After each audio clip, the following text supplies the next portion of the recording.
O Irã começou a lidar com as consequências de seus laços com os russos e hoje em Teherã estão dizendo abertamente que isso foi um grande erro para o Irã envolver-se com a Rússia e tentar construir algum tipo de aliança ou parceria com os russos. E agora altos funcionários em Teherã declaram que não vale a pena esperar que Moscou ajude algum dia. Vale lembrar que não se deve fazer negócios com russos. Em Teherã, um homem com peso político suficiente, chamado Saed, Mohammad Sadr disse em voz alta o que antes só era sussurrado. Ele acusa a Rússia de que, durante a guerra de junho com Israel, Moscou forneceu a Tel Aviv dados sobre os sistemas de defesa aérea iranianos, após o que esses sistemas foram atingidos por mísseis israelenses. E então ele acrescenta, está aí o seu parceiro e aliado Moscou. Ao mesmo tempo, a Europa ativa o mecanismo Sinebas-Nebek sobre o acordo nuclear iraniano. E isso é o retorno das antigas sanções contra o Irã no âmbito das Nações Unidas. E quem já é inscrito no meu canal do YouTube há muito tempo sabe do que se trata. Por que esse Snapback está sendo acionado justamente agora? No fim, o Irã enfrenta uma situação em que seu aliado de confiança, Moscou, simplesmente o abandonou. Agora isso é reconhecido publicamente em Teherã. Por outro lado, a Europa está restabelecendo sanções bastante rígidas contra esse país no âmbito da Organização das Nações Unidas e o Irã fica sozinho, sem apoio. Bem, em Israel dizem que, se o Irã não quiser aceitar o acordo nuclear, então provavelmente será necessário repetir os acontecimentos de junho. Ou seja, não são notícias isoladas, é uma única história. Por um lado, temos o quadro da briga entre Moscou e Teherã. Por outro lado, as sanções ocidentais. Vamos analisar isso juntos. Nesta história, explicaremos tudo direto ao ponto. Meu nome é Alexei Petchy. Hoje é 28 de agosto, segundo o calendário.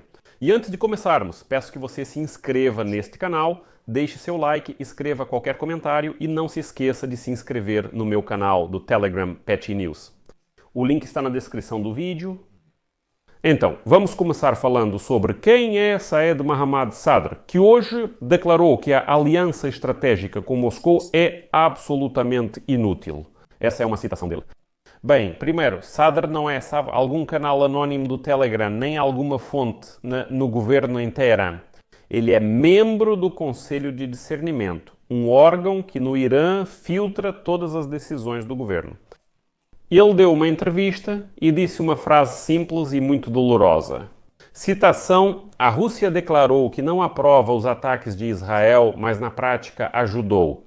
E acrescenta que sim, ou seja, a Rússia ajudou os israelenses a atacar a defesa aérea iraniana.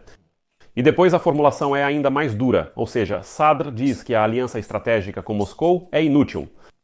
Como sabem, não preciso convencer ninguém de que a inteligência israelense já é forte, sem a ajuda dos russos mal lavados. A questão não é essa, e sim que ele é um peso pesado político iraniano. Porque o Conselho de Conveniência é um órgão muito próximo do Ayatollah Ali Khamenei. Ele, de fato, filtra todas as decisões que depois se tornam públicas. Então ele publicamente, basicamente, cuspiu na cara do Kremlin, declarando que, vejam, esses são traidores, os russos são traidores. É realmente possível que eles construam uma aliança estratégica com vocês algum dia? É necessário ter pouca inteligência. E esse tapa na cara dos russos que já estão em situação difícil é um sinal que é ouvido em Riad, é ouvido em Bruxelas, é ouvido em Washington. E todos entendem que o Irã se decepcionou com seus laços com os russos. Agora a segunda parte desse quebra-cabeça com o Irã, o snapback. Talvez você já tenha ouvido falar sobre isso hoje nas notícias. O que isso significa? A Europa, o chamado grupo E3, que são o Reino Unido, a França e a Alemanha, notificaram oficialmente o Conselho de Segurança da Organização das Nações Unidas. Citação: iniciamos a restauração das sanções ao Irã. A fórmula é bastante seca, mas o significado é claro, mesmo para alguém distante da diplomacia. Os europeus dizem: apertamos o velho botão snapback e em 30 dias elas voltam.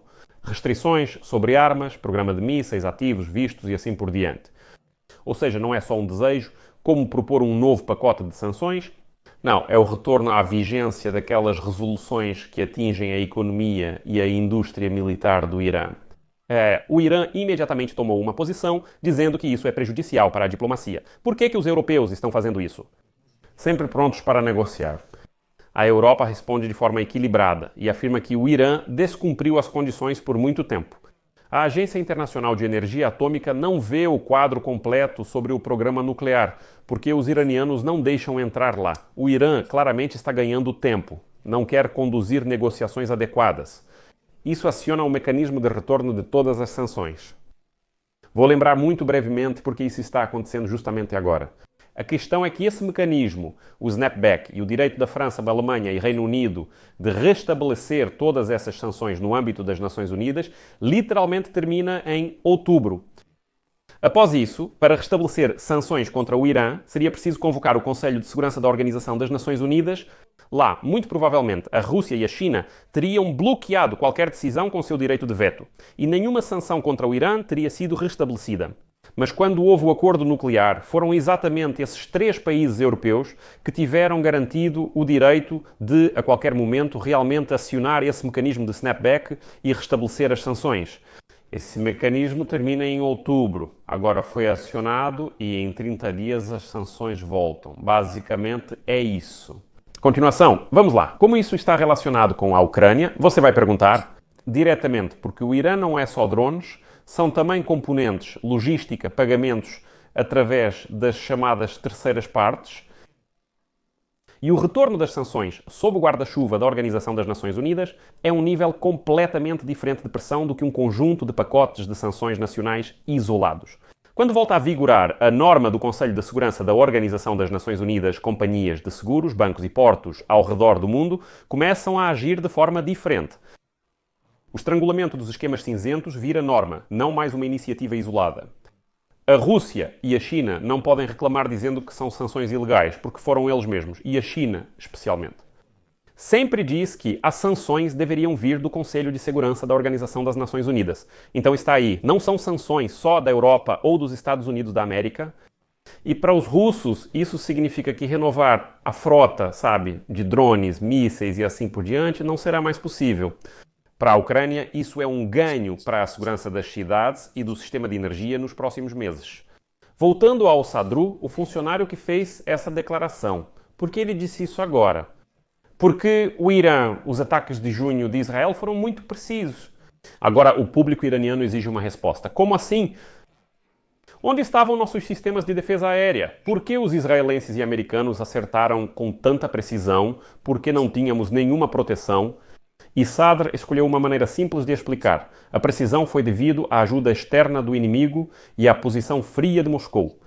Não estou dizendo que ele está certo. Factualmente não estamos nesses canais. O efeito político da frase dele já ocorreu e o tom aqui é fundamental. Não somos nós que estamos decepcionados, é especificamente a frase. A frase, os russos nos traíram. Ou seja, não é algo como, escutem, nós não recebemos ajuda dos russos. Não, Sadr diz, os russos nos traíram, os russos são traidores. Para Moscou, isso é ruim em todos os sentidos. Para a amizade profunda, reputação e futuros fornecimentos. A Europa, por sua vez, aproveitou o momento em que a opinião pública no Ocidente já não pede mais explicações sobre por que o Irã é um problema. Está tudo ótimo, todos entendem. A declaração do Grupo Reino Unido, França e Alemanha sugere que o Irã descumpre sistematicamente o acordo, permite entrada pontual de inspetores, todos entendem. O interruptor, vamos reiniciar as sanções. E sabe, isso quero enfatizar, é realmente um interruptor. Não é uma questão de discutir novas sanções, não, é literalmente um estalo. Entram em vigor em 30 dias e retornam as restrições aos canais de fornecimento de tecnologia, dinheiro e outros. Bem, pode-se discutir o quão rápido tudo isso vai afetar a economia iraniana, mas é inútil discutir que isso vai afetar. Vai afetar. Ponto. Agora sobre a Rússia, o Kremlin se encontrou em uma situação difícil. Por um lado, uma acusação pública de um parceiro, sem o qual o programa Shahed para a guerra contra a Ucrânia seria muito mais modesto. Por outro lado, surge uma armadilha jurídica para Moscou na Organização das Nações Unidas, que Moscou já tentou contornar várias vezes e que agora será mais difícil de evitar. Some a isso a tendência geral. As seguradoras globais passaram a olhar com muito mais rigor para disputas envolvendo o Irã. Bancos nos Emirados, por exemplo, na Ásia, tornaram-se mais cautelosos com pagamentos suspeitos. Esse é o contexto em que a economia militar russa opera. A Ucrânia parece ser o único lado que pode manter um otimismo pragmático. Cada canal de comunicação cortado significa menos algumas dezenas desses Shaheds no céu, e isso é menos uma rota alternativa para os esquemas de abastecimento russos. E sim, isso não é uma salvação instantânea. Infelizmente, trata-se de consistência. Mas esse passo é real, não só cosmético. E vamos encerrar tudo isso com lógica. Como vocês entendem, em um dia coincidiram duas coisas: a forte reivindicação dos próprios iranianos à Rússia e o lançamento jurídico das sanções pelo esquema Snapback. A postura rígida da Agência Internacional de Energia Atômica sobre a cooperação insuficiente preocupa Moscou, que vê a situação sem bom desfecho. Obrigar com Teherã e dizer como vocês ousaram nos chamar de traidores, ou então ficar em silêncio e engolir a humilhação calado, enquanto ao mesmo tempo tenta encontrar novas brechas na cerca das sanções. Como vemos pela reação de Moscou, eles decidiram aceitar essa humilhação. Para Kiev, essa é uma janela pela qual é possível pressionar os aliados a reforçar o controle sobre as linhas de fornecimento de drones, componentes, finanças e assim por diante. Bem, e aqui há uma moral simples. Alianças sem valores desmoronam quando a escala de benefícios muda. Hoje, a escala de benefícios mudou. E Moscou, os russos, são aquelas pessoas com quem não se pode construir alianças. São traidores, são ratos que se aproveitam e depois, quando chega a hora de ajudar da parte deles, ou eles apunhalam pelas costas ou simplesmente fogem. Neste caso, Moscou fez a segunda opção. Eles simplesmente fugiram. Agora, em Teherã, dizem: assinamos um acordo estratégico, somos aliados. Como puderam fazer isso? E os russos dizem: o que esperavam?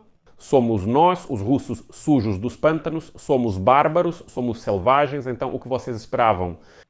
Deixarei reticências aqui. Deixe sua opinião e suas conclusões nos comentários deste episódio, inscreva-se no canal, ative o sininho e não se esqueça de deixar o like. É isso por hoje. Cuidem-se. Até mais.